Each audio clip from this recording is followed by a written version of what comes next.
Magsitayo po ang lahat.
Simulan natin ang ating pagdiriwang sa ngalan ng Ama at ng Anak at ng Espiritu Santo. Amen. Ang pagpapala ng ating Panginoong Hesukristo, ang pag-ibig ng Diyos Ama at ang pakikipagkaisa ng Espiritu Santo naway sumainyong lahat. At sumaiyo rin. Mga kapatid, ipinagdiriwang po natin ngayon ang linggo ng katutubong Pilipino at araw ng labis na karukhaan.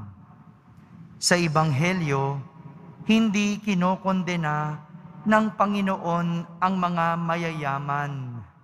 Ngunit ipinapaalala sa atin ngayon na anuman ang iyong labis, ay pangangailangan naman ng iyong kapwa.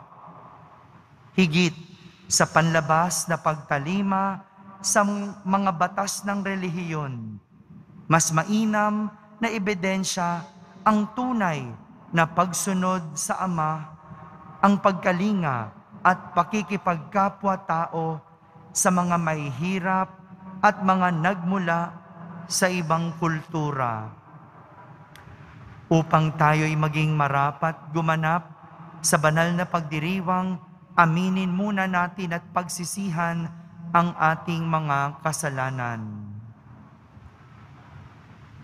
Inaamin ko sa makapangyarihang Diyos At sa inyo, mga kapatid, na lubha akong nagkasala sa isip, sa salita at sa gawa at sa aking pagkukulang. Kaya isinasamo ko sa mahal na Birheng Maria, sa lahat ng mga anghel at mga banal, at sa inyo, mga kapatid, na ako'y panalangin sa Panginoong ating Diyos. Kaawan tayo na makapangyarihang Diyos, patawarin tayo sa ating mga kasalanan at patnubayan tayo sa buhay na walang hanggan. Amen. Panginoon, kaawaan mo kami. Panginoon, kaawaan mo kami. Kristo, kaawaan mo kami. Kristo, kaawaan mo kami. Panginoon, kaawaan mo kami. Panginoon, kaawaan mo kami.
Manalangin tayo. Ama naming makapangyarihan, ang iyo nawang kagandahang loob ay manguna at sumubaybay sa aming pamumuhay ngayon at araw-araw upang kami ay itaguyod sa paninindigang gumawa ng kabutihan sa pamamagitan ni Jesucristo kasama ng Espiritu Santo magpa sa walang hanggan. Amen. Magsiupo na po ang lahat. Pagbasa mula sa aklat ng karunungan. Sapagkat napag-unawa kong ako'y tao lamang, ako'y nananalangin at binigyan naman ako ng kaalaman. Tumawag ako sa Diyos at binigyan ako ng karunungan. Higit na mahalaga sa akin ang karunungan kaysa trono at setro, at mas matimbang kaysa alinmang kayamanan. Hindi ako maipagpapalit maging sa pinakamahal na alahas. Ang ginto ay tulad lamang sa buhangin kung ihahambing sa karunungan. Ang pilak na may nagmimistulang putik kapag inihambing sa kanya. Para sa akin, siya'y higit pa sa kalusugan o kagandahan. Mas gusto ko siya kaysa alinmang ilaw, sapagkat ang luningning niya'y walang pagkupas. Nang kamtan ko ang karunungan, dumating sa akin ang lahat ng pagpapala. Siya ang nagkaloob sa akin ng kayamanang walang kapantay. Ang salita ng Diyos. Salamat sa Diyos. Pag-ibig mo'y ipadama, aawit kaming masaya. Pag-ibig mo'y ipadama, aawit kaming masaya. Yamang itong buhay nami maikli lang na panahon, itanim sa isip namin upang kami ay dumunong. Hanggang kailan pa ba poon, titiisin yaring lagay nitong iyong mga lingkod sa gitna ng kahirapan. Pag-ibig mo'y ipadama, aawit kaming masaya. Kung umagay ipadama yaong wagas mong pag-ibig, at sa buong buhay nami, may galak ang aming awit. Yaong naging hirap nami, tumbasan mo ng ginhawa, singhaba rin ng panahon, ang ipalit na ligaya. Pag-ibig mo'y ipadama, aawit kaming masaya. Ipakita sa lingkod mo ang dakilang mong gawain.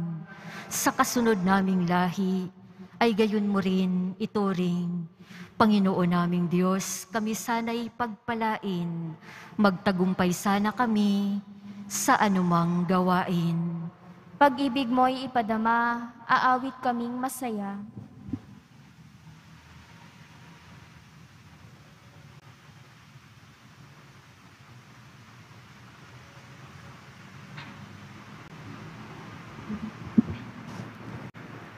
Pagbasa mula sa sulat sa mga Hebreo.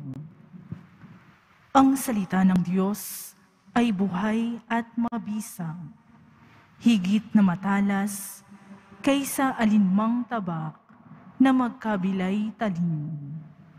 Ito'y tumatagos maging sa pinaghiwalayan ng kaluluwa at espiritu, ng mga kasukasuan at ng utak sa buto, at nakatatarok ng mga iniisip at binabalak ng tao. Walang makapagtatago sa Diyos. Ang lahat ay hayag at lantad sa Kanyang paningin, at sa Kanya tayo magsusulit. Ang salita ng Diyos. Salamat sa Diyos. Magsitayo po ang lahat.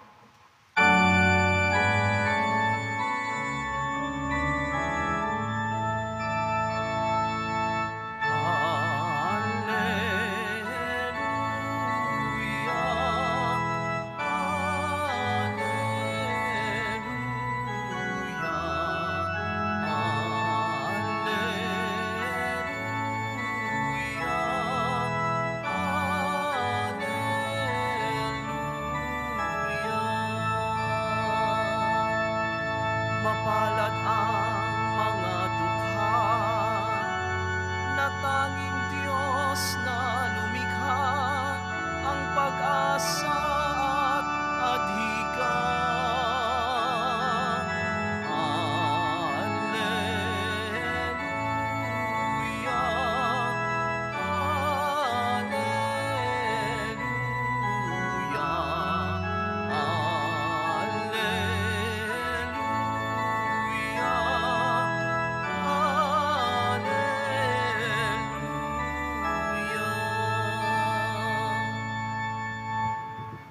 Sumainyo ang Panginoon. At sumaiyo rin. Ang mabuting balita ng Panginoon ayon kay San Marcos. Papuri sa iyo, Panginoon.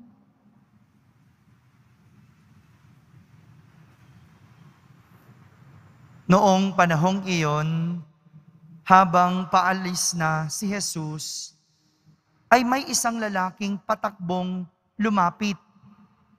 Lumuhod sa harapan niya at nagtanong, "Mabuting guro, ano po ang dapat kong gawin upang magkamit ng buhay na walang hanggan?" Sumagot si Jesus, "Bakit mo ako tinatawag na mabuti? Walang mabuti kundi ang Diyos. Alam mo ang mga utos. Huwag kang papatay, huwag kang mangangalunya, huwag kang magnanakaw, huwag kang magsisinungaling sa iyong pagsaksi, huwag kang magdadaya. Igalang mo ang iyong ama at ina." "Guro," sabi ng lalaki, "ang lahat po ng iyay tinutupad ko na mula pa sa aking pagkabata." Magiliw siyang tinignan ni Jesus at sinabi sa kanya, "Isang bagay pa ang kulang sa iyo. Humayo ka, ipagbili mo ang iyong ari-arian at ipamigay sa mga dukha ang pinagbilhan, at magkakaroon ka ng kayamanan sa langit. Pagkatapos, bumalik ka at sumunod sa akin." Namanglaw ang lalaki nang marinig ito at malungkot na umalis, sapagkat siya'y napakayaman. Tiningnan ni Jesus ang mga nasa paligid niya at sinabi sa kanyang mga alagad, "Napakahirap mapabilang ang mayayaman sa mga pinaghaharian ng Diyos." Nagtaka ang mga alagad sa pananalitang ito. Muling sinabi ni Jesus, "Mga anak, talagang napakahirap mapabilang sa mga pinaghaharian ng Diyos. Madali pang makaraan ang kamelyo sa butas ng karayom kaysa pasakop sa paghahari ng Diyos ang isang mayaman." Lalong nagtaka ang mga alagad, kaya't sila'y nagtanungan, kung gayoy, sino ang maliligtas? Tinitigan sila ni Jesus at sinabi sa kanila, "Hindi ito magagawa ng tao.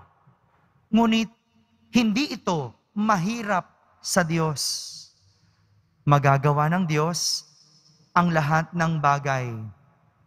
At nagsalita si Pedro, "Tingnan po ninyo, iniwan namin ang lahat at kami ay sumunod sa inyo."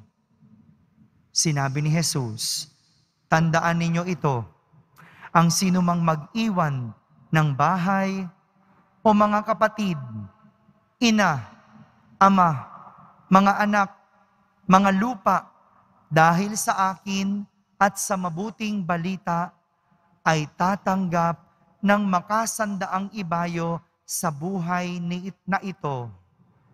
Mga bahay, mga kapatid, mga ina, mga anak, at mga lupa.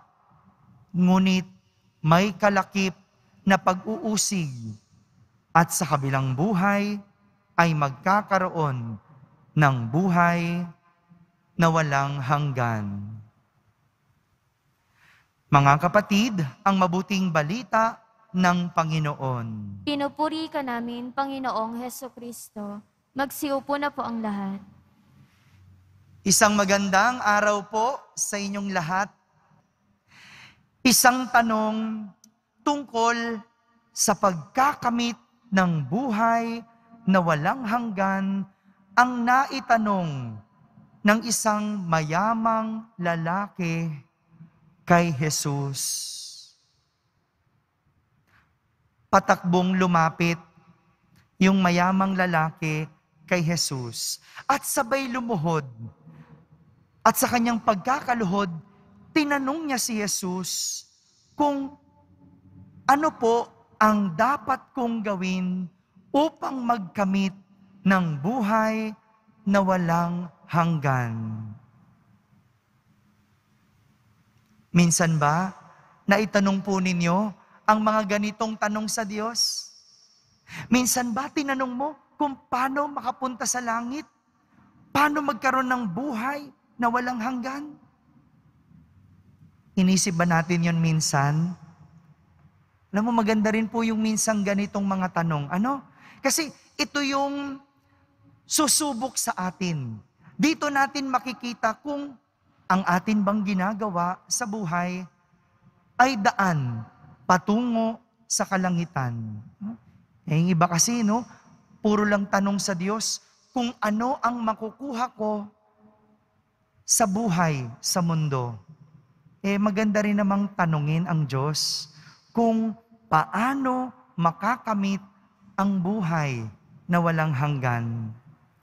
Sa totoo lang po, alam naman po ng mayamang lalaki kung ano ang mga hindi dapat o bawal gawin. May mga hindi dapat ginagawa, may mga bawal na ginagawa para makarating sa langit, para magkaroon ng buhay na walang hanggan. Gaya ng huwag kang papatay, huwag kang magnanakaw, huwag kang mangangalunya, huwag kang magsisinungaling sa iyong pagsaksi, huwag kang mandaraya. Lahat ng ito, tinupad na ng mayamang lalaki. Lahat ng bawal, sinunod niya. Lahat ng hindi dapat gawin, ginagawa na niya. Ngunit, hindi porke hindi ginagawa, ligtas ka na. Dahil para marating ang langit, hindi lang puro hindi dapat, hindi lang puro bawal. Dahil meron dapat tayong gawin. Madali yung sumunod sa mga bawal. Madaling gawin yung mga hindi dapat gawin. Pero ang pagpunta sa langit, para marating ang langit, kailangan merong gawin. At ito yung ikinagulat noong mayamang lalaki nang sabihin sa kanya ni Jesus na humayo ka at ipagbili mo ang iyong ari-arian at ipamigay sa mga dukha ang pinagbilhan at magkakaroon ka ng kayamanan sa langit.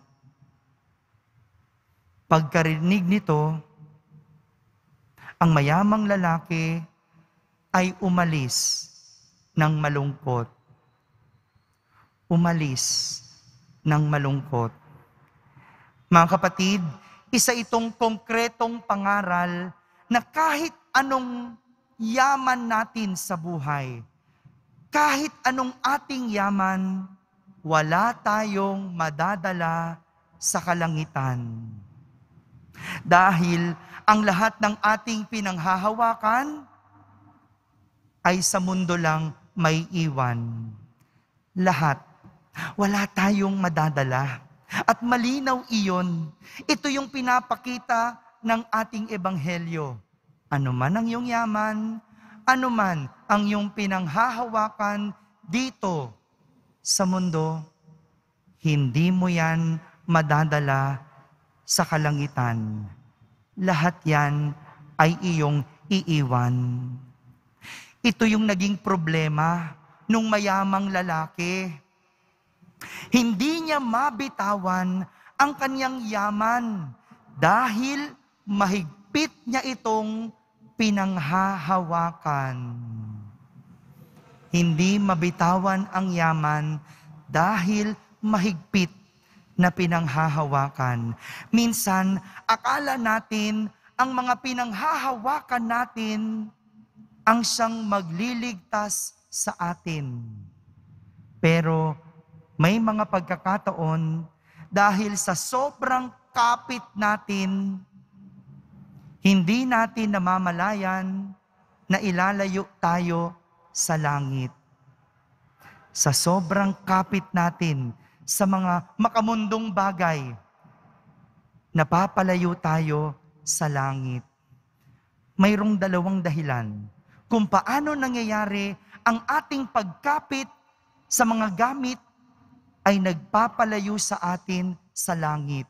Unang dahilan, dahil hindi mabitawan, nagiging ganid o sakim. Ito yung nangyayari sa tao. Kapag ayaw niyang pakawalan o mahigpit niyang pinanghahawakan ang mga bagay sa mundo, nagiging ganid o nagiging sakim. Huwag na tayong lumayo. At marami tayong makikilalang ganito.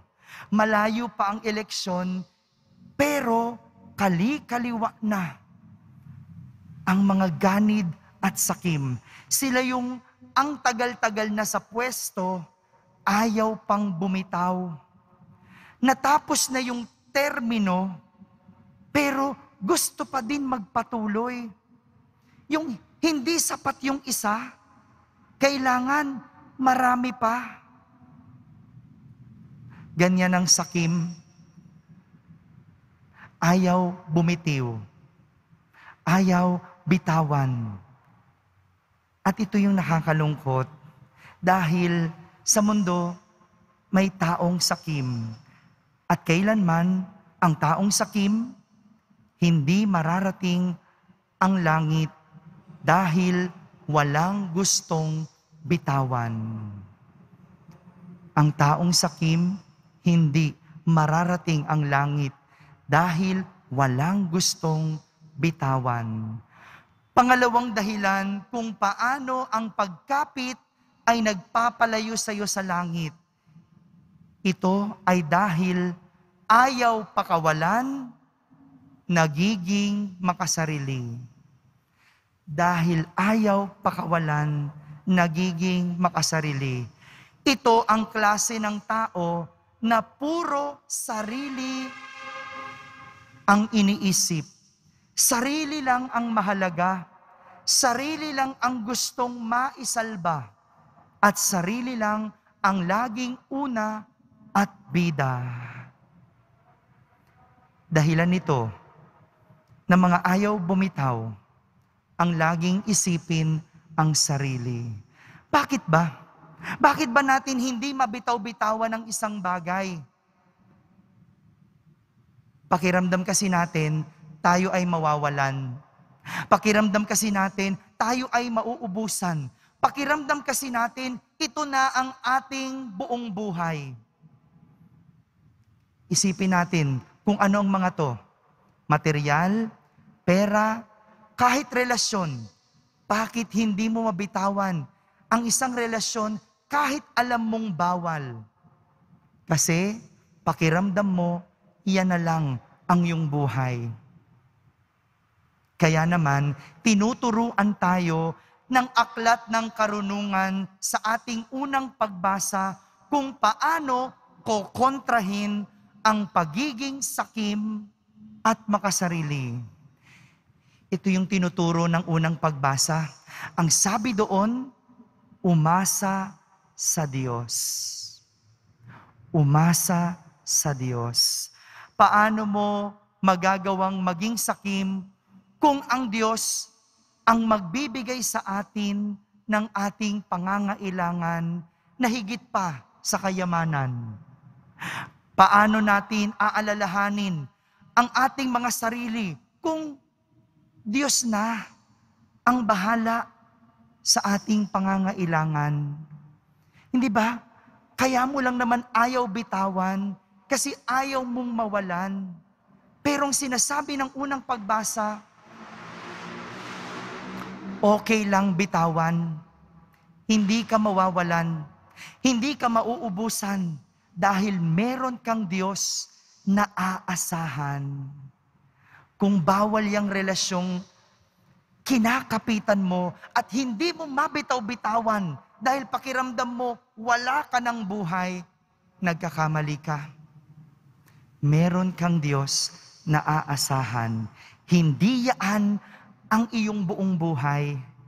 Kung nakakapagdamot ka, kung ayaw mong bitawan ang isang posisyon o anumang iyong pinangahawakan dahil akala mo iyan na lang ang lahat-lahat sa iyo, nagkakamali ka dahil meron tayong Diyos na magbibigay lahat ng ating pangangailangan. Kaya lang naman ayaw bumitaw ng tao sa kanyang mga pinanghahawakan ay dahil akala niya ito na lang ang kanyang aasahan. Yung mayamang lalaki, hindi makabitaw sa kayamanan dahil hindi niya naisip na mayroong Diyos na pwedeng asahan. At hindi niya nakita na mayroong Diyos na magpupunan ng kanyang pangangailangan. Sabi mo sa sarili mo, hindi ka mawawalan. Paalala mo sa sarili mo, hindi ka mauubusan.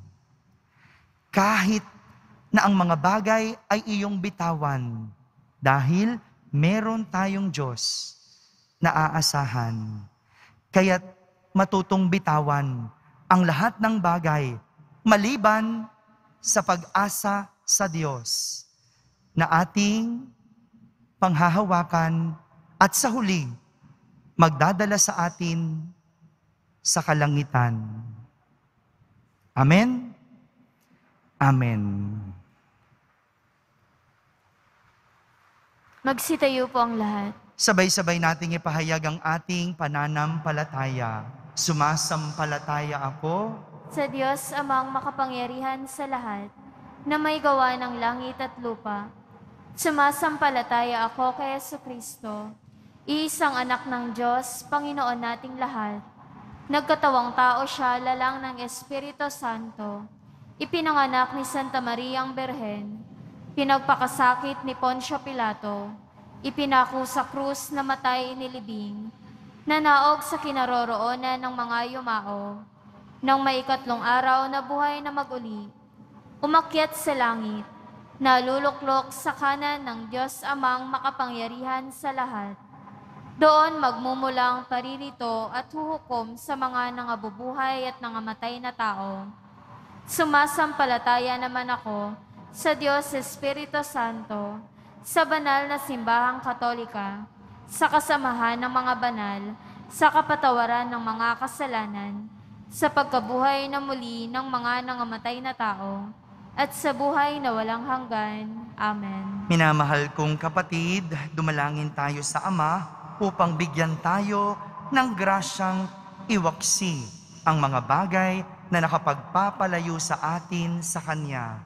Buong kababaang loob tayong manalangin at ating sambitin, Ama namin, dinggin mo kami. Ama namin, dinggin mo kami.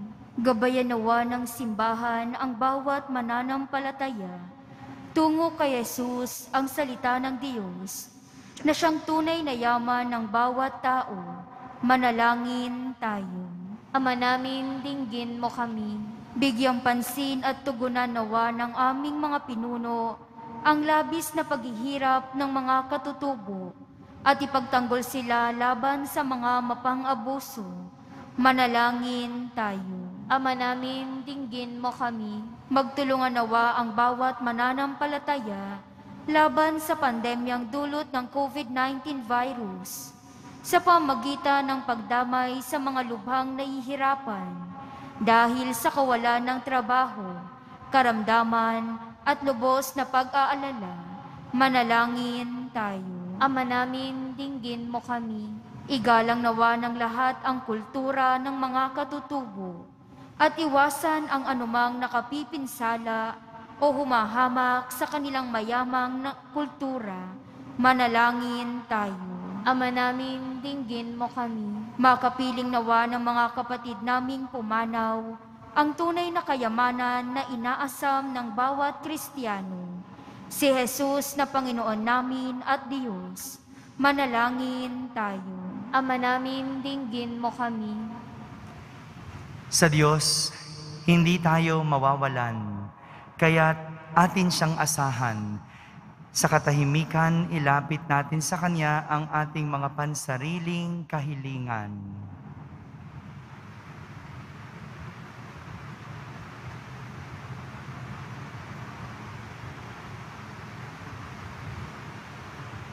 Manalangin tayo.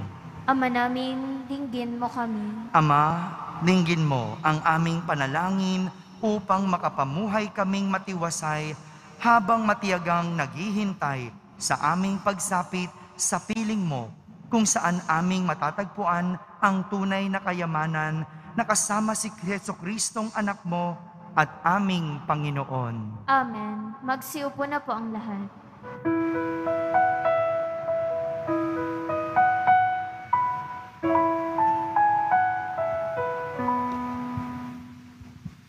Ang himig mo, ang awit ko, lahat ng ito'y nagmula sa iyo. Muling ihahandog sa'yo, buong puso ko inaalay sa'yo. O Diyos, o Panginoon, lahat ay biyayang aming inampon, aming buhay at kakayahan. Ito'y para lamang sa'yo,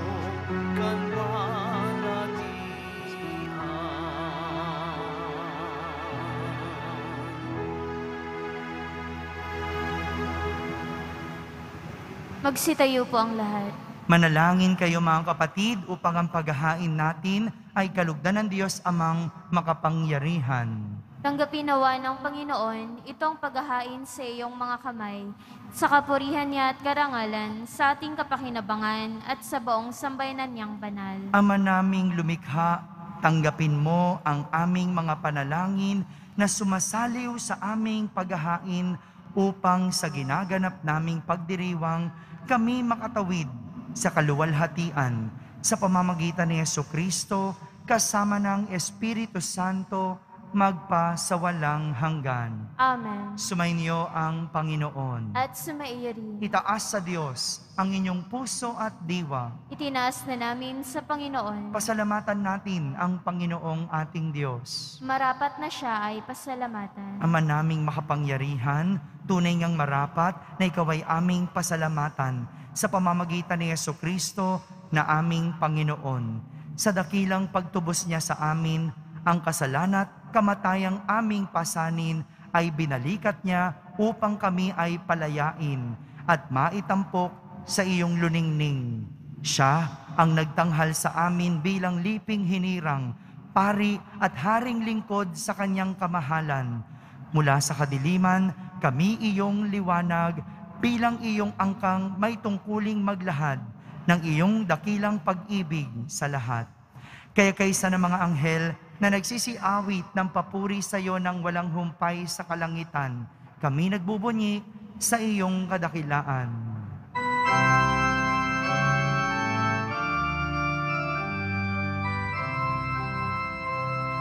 Banal ka, buong may kapal, banal ang iyong pangalan, banal ang iyong kaharian, langit lupa'y nagpupugay sa iyong kadakilaan, dinarakila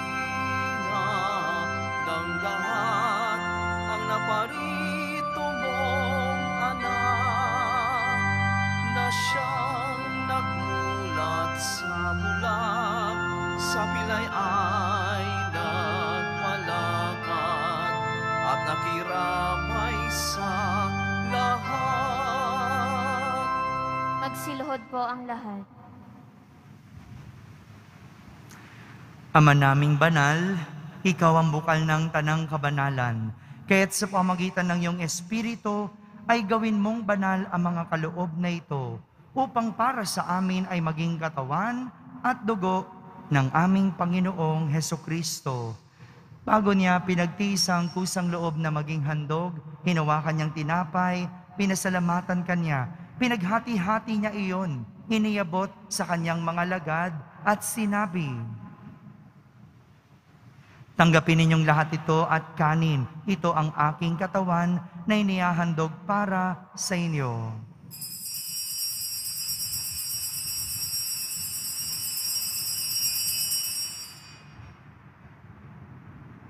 Kaya hindi naman matapos ang hapunan, hinawakan niyang kalis, muli kanyang pinasalamatan. Iniabot niya ang kalis sa kanyang mga alagad at sinabi, "Tanggapin ninyong lahat ito at inumin. Ito ang kalis ng aking dugo, ng bago at walang hanggang tipan. Ang aking dugo na ibubuhos para sa inyo at para sa lahat, sa ikapagpapatawad ng mga kasalanan. Gawin ninyo ito sa pag-alaala sa akin."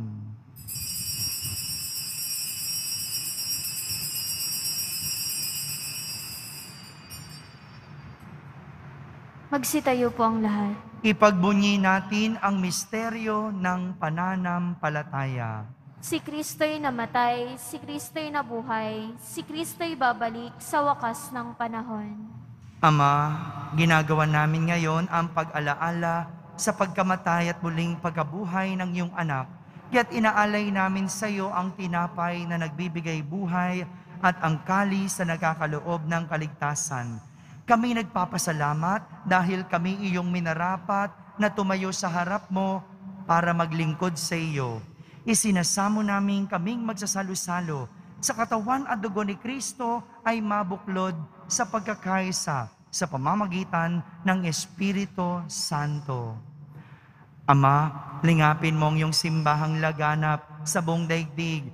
Puspusin mo kami sa pag-ibig kaysa ni Francisco na aming Papa, ni Jose na aming obispo at ng tanang kaparian.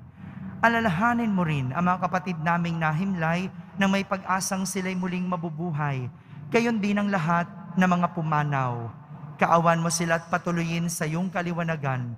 Kaawan mo at pagindapating kaming lahat na makasalo sa iyong buhay na walang wakas. Kaisa na mahal na Birheng Maria na Ina ng Diyos, ng kabiyak ng puso niyang si San Jose, kaysa ng mga apostol at ng lahat ng mga banal na namuhay dito sa daigdig ng kalugod-lugod sa iyo. May pagdiwang nawa namin ang pagpupuri sa kararangal mo sa pamamagitan ng iyong anak na aming Panginoong Hesukristo. Sa pamamagitan ni Kristo, kasama niya at sa Kanya, ang lahat ng parangal at papuri ay sa iyo, Diyos Amang makapangyarihan, kasama ng Espiritu Santo, magpa sa walang hanggan. Amen, amen, amen, amen. Sa tagubilin ng mga nakahagaling na utos at turo ni Jesus na Panginoon natin at Diyos, ipahayag natin ng lakas loob. Ama namin, sumasalangit ka. Sambahin ang ngalan mo, mapasa amin ang kaharian mo. Sundin ang loob mo dito sa lupa para nang sa langit. Bigyan mo kami ngayon ng aming kakanin sa araw-araw, at patawarin mo kami sa aming mga sala, para nang pagpapatawad namin sa nagkakasala sa amin. At huwag mo kaming ipahintulot sa tukso, at iadya mo kami sa lahat ng masama. Hinihiling namin kami iadya sa lahat ng masama, pagkalooban ng kapayapaan araw-araw, iligtas sa kasalanan at ilayo sa lahat ng kapahamakan. Samantalang aming pinananabikan ang dakilang araw ng pagpapahayag ng tagapagligtas naming si Hesukristo. Sapagkat iyo ang kaharian at ang kapangyarihan at ang kapurihan magpakailanman. Amen. Panginoong Hesukristo, sinabi mo sa iyong mga apostol, kapayapaan ang iniiwan ko sa inyo, ang aking kapayapaan ang ibinibigay ko sa inyo. tunghayan mo ang aming pananampalataya at huwag ang aming pagkakasala. Pagkalooban mo kami ng kapayapaan at pagkakaisa ayon sa iyong kalooban, kasama ng Espiritu Santo, magpa sa walang hanggan. Amen. Ang kapayapaan ng Panginoon ay laging sumainyo. At sumaiyo rin. Magbigayin kayo ng kapayapaan sa isa't isa. Kapayapaan po para sa lahat.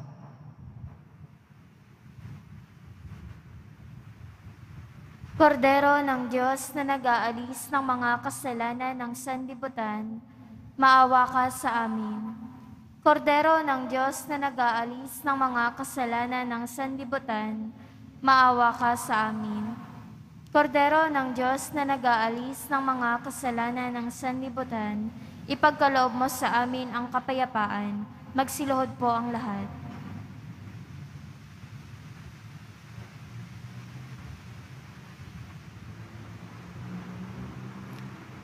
Ito ang kordero ng Diyos. Itong nag-aalis ng mga kasalanan ng sanlibutan. Mapalad ang mga inaaniyahan sa kaniyang piging. Panginoon, hindi ako karapat-dapat na magpatuloy sa iyo. Ngunit sa isang salita mo lamang ay gagaling na ako. Ang katawan ni Kristo. Amen.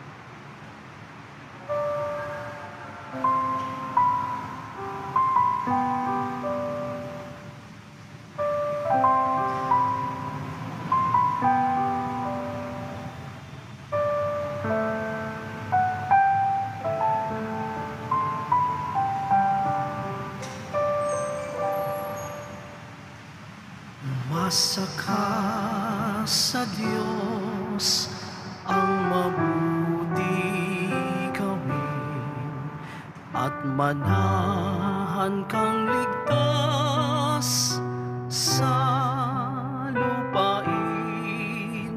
Sa Diyos mo hanapin ang kaligayahan at pangarap mo ay makakamtan. Ang iyong sarili sa Diyos mo ilaga. Pag nagtiwalay, tutulungan kang ganap. Ang kabutihan mo ay magliliwanag katulad ng araw kung tanghaling tapat. Umasa ka sa Diyos ang mabuti gawin at manahan kang ligtas sa lupain. Sa Diyos mo hanapin ang kaligayahan at pangarap mo ay makakamtan. Sa harap ng Diyos, manatag ka, maging matyaga, maghintay sa Kanya. Huwag mong kainggitan ang gumiginhawa sa likong paraan, umunlad man sila. Umasa ka sa Diyos ang mabuti gawin at manahan kang ligtas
Magsitayo po ang lahat.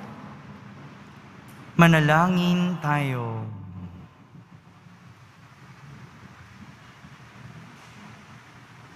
Ama naming mapagmahal, ngayong kami iyong pinapakinabang sa katawat dugong banal, iniluluhog namin sa dakila mong kabutihan sa tanan na kami ay gawin mong kasalo sa iyong buhay sa pamamagitan ni Jesucristo kasama ng Espiritu Santo magpa sa walang hanggan. Amen.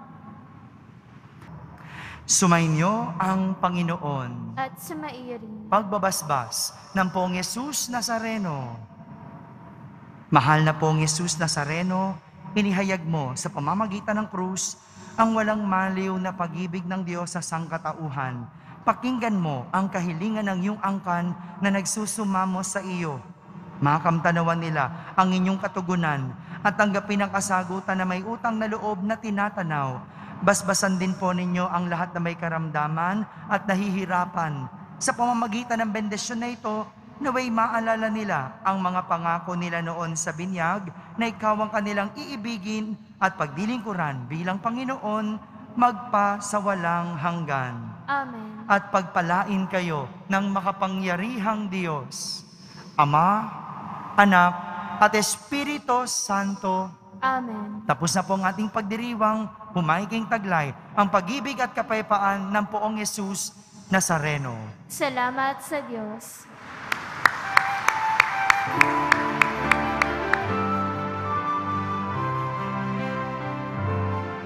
Nuestro Padre Jesús Nazareno, sinasamba